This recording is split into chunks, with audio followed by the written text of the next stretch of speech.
সুপ্রিয় দর্শক শ্রোতা সবাইকে আসসালামু আলাইকুম। এই শীতের সকালে সবাইকে শুভেচ্ছা এবং স্বাগতম। এবং যে আমার ইউটিউব চ্যানেল নতুন হবেন অবশ্যই কিন্তু চ্যানেলটি সাবস্ক্রাইব করবেন, কারণ প্রতিদিন এই ইউটিউব চ্যানেলের মাধ্যমে আপনাদেরকে আলু, পেঁয়াজ এবং রসুনের বিভিন্ন কাঁচামালের পাইকারি বাজারের আপডেট দেওয়া হয়।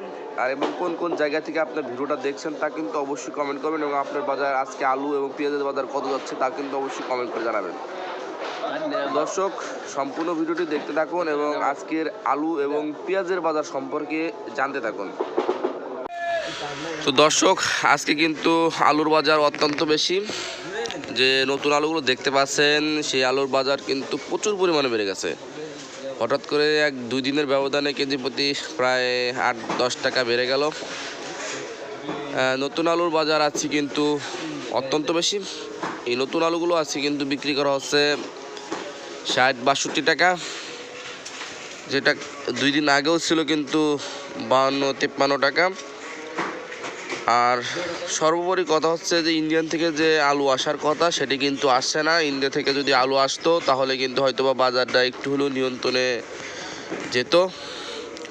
আর যে দেশি পেঁয়াজগুলো দেখতে পাচ্ছেন সেগুলো আজকে বিক্রি করা হচ্ছে 70 টাকা, আর এলসি পেঁয়াজগুলো কিন্তু বিক্রি করা হচ্ছে আজকে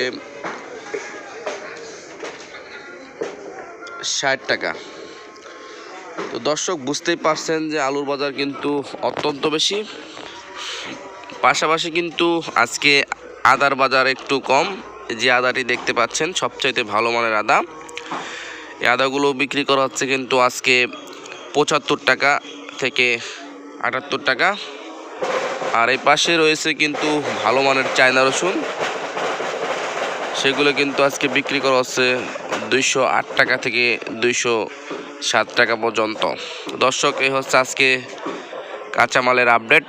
পরবর্তী আপডেট কিন্তু অবশ্যই আপনাদেরকে জানিয়ে দেওয়া হবে। ততক্ষণ চ্যানেলটি সাবস্ক্রাইব করে পাশে থাকবেন, এবং কোন জায়গা থেকে ভিডিওটা দেখেন তা কিন্তু অবশ্যই কমেন্ট করে জানিয়ে দেবেন, এবং আপনার কাছে আমার ভিডিওগুলো কেমন লাগে তাও কিন্তু অবশ্যই কমেন্ট করে জানিয়ে যাবেন।